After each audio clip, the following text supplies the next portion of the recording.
السلطان أورخان غازي بن عثمان هو ثاني حكام الدولة العثمانية وثاني أولاد عثمان الأول ابن أرطغرل، وأطلق عليه لقب أورخان بك، كما أنه أسس القوات الإنكشارية التي أرعبت أوروبا لقرون واستطاع الانتصار على الإمبراطورية البيزنطية في معركة حاسمة.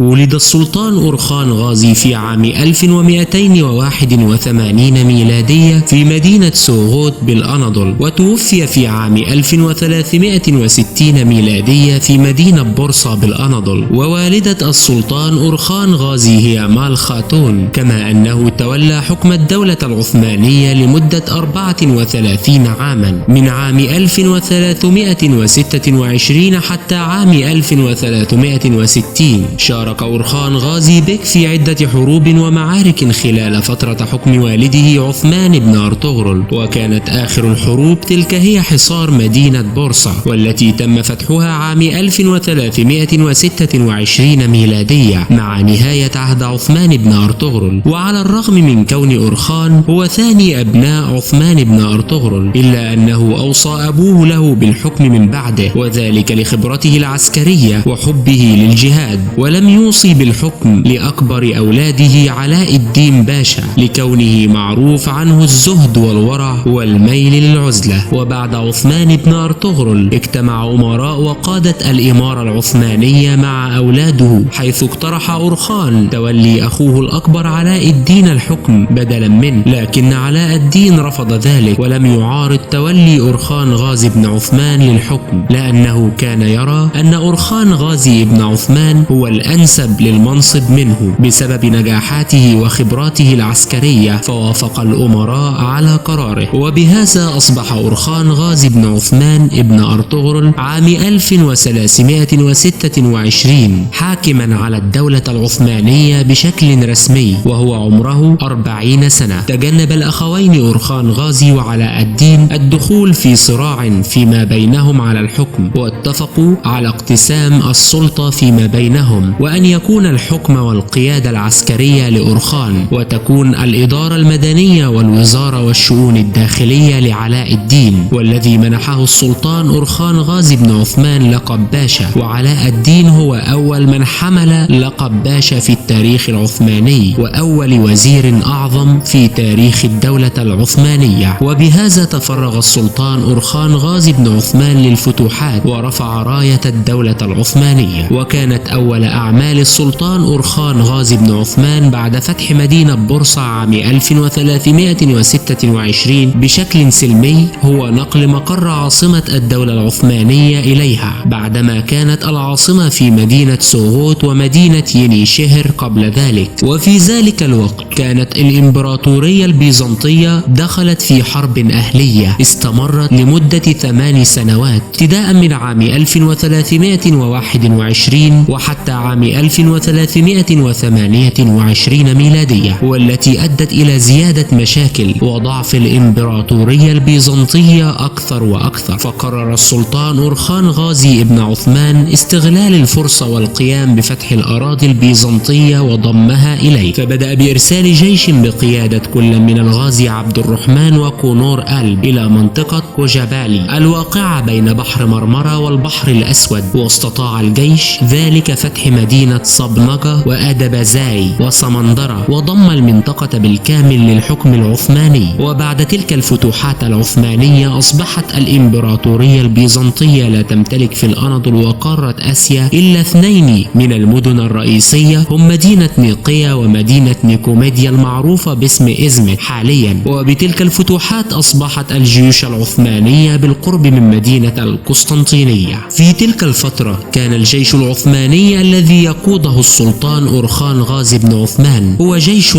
غير نظامي مسلح بتسليح خفيف، ويقوم أفراده بالتجمع قبل الحرب والتفرق بعدها، ويعود كل منهم إلى قبيلته ومهنته الأصلية. وكان الخوف في ذلك الوقت من تعصب جنود الجيش لقبائلهم على حساب الدولة وأورخان غازي. فاقترح أحد الأمراء العثمانيين كرا خليل على الوزير علاء الدين باشا أخذ الشبان من أسر الحرب وفصلهم عن أصلهم ودينهم والقيام بتربيتهم تربية إسلامية وتدريبهم على الحرب والقتال، ومع بلوغهم سن الخدمة العسكرية يدخلون ضمن تشكيلات الجيش ويكون الجهاد هو شغلهم الشاغل. أعجبت تلك الفكرة السلطان أورخان غازي بن عثمان وبدأ في تنفيذها في عهده، وتحديدا في عام 1330 ميلادية، وسميت تلك الفرقة العسكرية بالإنكشارية والتي تعني الجيش الجديد، وكان الإنكشارية هما الجيش النظامي. وعلى أيدي الجيش الإنكشاري سيجرى فتح غالبية مناطق أوروبا بعد ذلك، وسيكون للجيش الإنكشاري الدور الأكبر والأساسي في رحلة صعود وسقوط الدولة العثمانية. وكانت الخطوة التالية لأورخان غازي هي فتح كل من مدينة نيقيا ومدينة نيكوميديا عام 1828 ميلادية. تحرك أورخان غازي بن عثمان بجيشه لحصار مدينة نيقيا، وكان صعب على العثمانيين اقتحام المدينة عبر ميناء البحيرة التي تطل عليها، مما أدى لزيادة مدة الحصار. وقتها كانت انتهت الحرب الأهلية البيزنطية بتولي حاكم جديد للإمبراطورية وهو الإمبراطور أندرونيكوس الثالث. استمر حصار العثمانيين بقيادة أورخان غازي بن عثمان لمدينة نيقيا لمدة 3 سنوات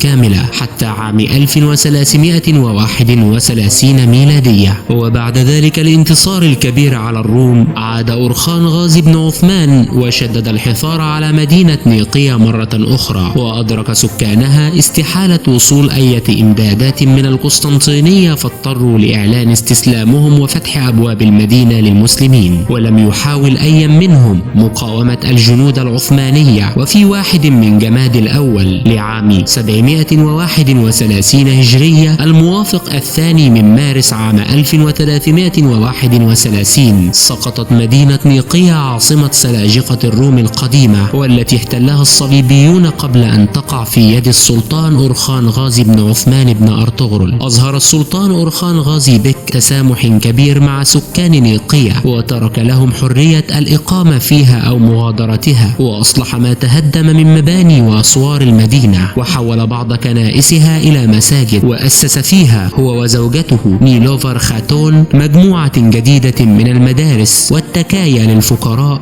وكان من بينهم أول مدرسة في التاريخ العثماني. بعد ذلك عين السلطان أورخان غازي أحد أبنائه الذي يسمى سليمان باشا حاكما على مدينة نيقيا. وفي عام 1341 ميلادية انتهى عهد الإمبراطور البيزنطي أندرونيكوس الثالث، وترك الحكم من بعده لابنه جون الخامس، والذي كان عمره وقتها 9 سنوات، ووضع على وصيته كل من زوجته الإمبراطورة آنا وبطريرك في القسطنطينية ووزيره المعروف بحون السادس. لكن دخل الأوصياء على العرش البيزنطي البطريرك والإمبراطورة في صراع ضد جون السادس فيما عرف بالحرب الأهلية البيزنطية الثانية، والتي استمرت لمدة 7 سنوات متواصلة من عام 1341 حتى عام 1348 ميلادية. لجأ خلالها جون السادس إلى ملك الصرب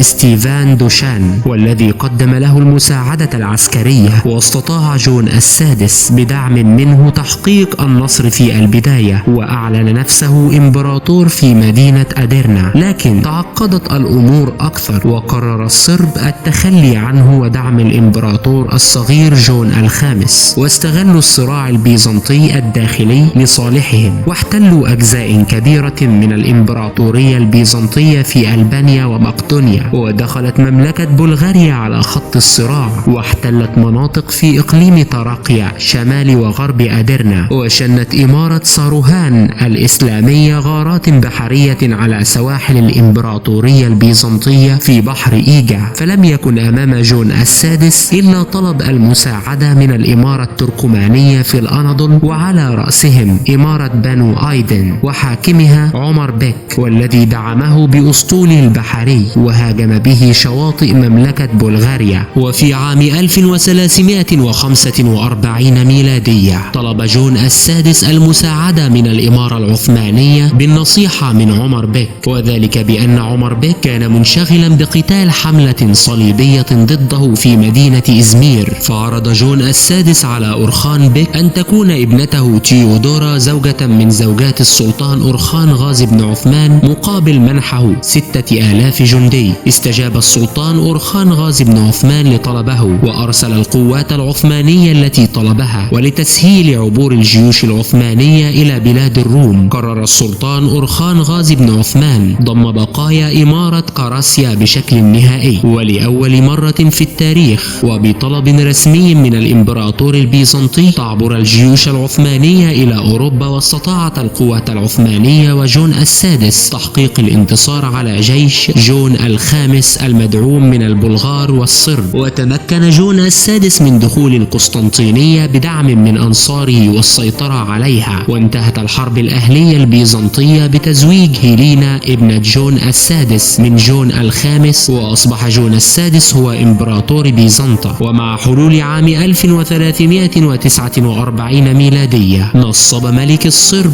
ستيفان دوشان نفسه إمبراطور، وحول المملكة الصربية إلى إمبراطورية، وشن هجوم جديد على البيزنطيين حاصر خلالها مدينة سالونيك، والتي كانت تعتبر وقتها ثاني أهم وأكبر المدن في الإمبراطورية البيزنطية بعد القسطنطينية. فطلب جون السادس المساعدة من السلطان أورخان غازي بن عثمان، فأرسل السلطان أورخان غازي بن عثمان ابنه سليمان باشا بجيش تعداده 20,000 جندي لمساعدة الروم. وبالفعل استطاع العثمانيين بقيادة سليمان باشا تخليص مدينة سالونيك من الحصار وإنقاذها من الصرب بعدما كانت على وشك السقوط في أيديهم، وإعادتها مرة أخرى لصالح الروم، ورجع بعدها إلى الأناضول مرة ثانية. فقرر الصرب والبلغار توحيد قواهم معا في جيش موحد والهجوم بحملة عسكرية على القسطنطينية، واستطاعوا احتلال مدينة أدرنا. فعبرت الجيوش العثمانية بقيادة الغازي سليمان باشا مضيق الدردنيل لتقديم المساعدة، والتقت بالجيش البيزنطي، واستطاع العثمانيين والبيزنطيين هزيمة قوات الصرب والبلغار في معركة على ضفاف نهر ماريج عام 1352. وفي السنة التي تليها واعترافا بفضل سليمان باشا أهداه الإمبراطور البيزنطي قلعة جنبة الواقعة على الضفة الأوروبية من مضيق الدردنيل، وذلك لتسهيل عبور قواته إلى أوروبا، واتخذها كقاعدة له. وبذلك استطاعت الدولة العثمانية السيطرة ولأول مرة في التاريخ على أراضي بصورة رسمية في شرق أوروبا، وستكون نقطة الانطلاق للفتح العثماني في بلاد القارة الأوروبية. وقام سليمان باشا بتسكين عائلات الجنود التركمان المهاجرين من الأناضول في مدينة جنبة. ولما رأى الإمبراطور البيزنطي بداية استقرار المسلمين فيها أدرك خطأه الفادح، وعرض 10,000 قطعة ذهبية للسلطان أورخان غازي كتعويض مقابل التنازل عنها، لكن السلطان أورخان رفض. أما على الجانب الآخر من مضيق البوسفور فتغير الحكم في الإمبراطورية البيزنطية، وقرر الإمبراطور جون السادس التنازل عن الحكم والاتجاه إلى الرهبنة، وأصبح جون الخامس هو الإمبراطور الجديد. وبشكل مفاجئ عام 1357 ميلادية ضرب زلزال كبير سواحل شبه جزيرة جاليبولي حول مضيق الدردنيل، وانهارت أسوار مدينة جاليبولي وعدة قلاع ومدن بيزنطية أخرى، وقام سكانها البيزنطيون بتركها والهرب منها. واعتبر العثمانيين ذلك إشارة إلهية لهم للسيطرة على تلك المناطق، وقاموا بضم كل المدن القريبة من قلعة جنبة، ومن بينها مدينة جاليبولي وتكرداغ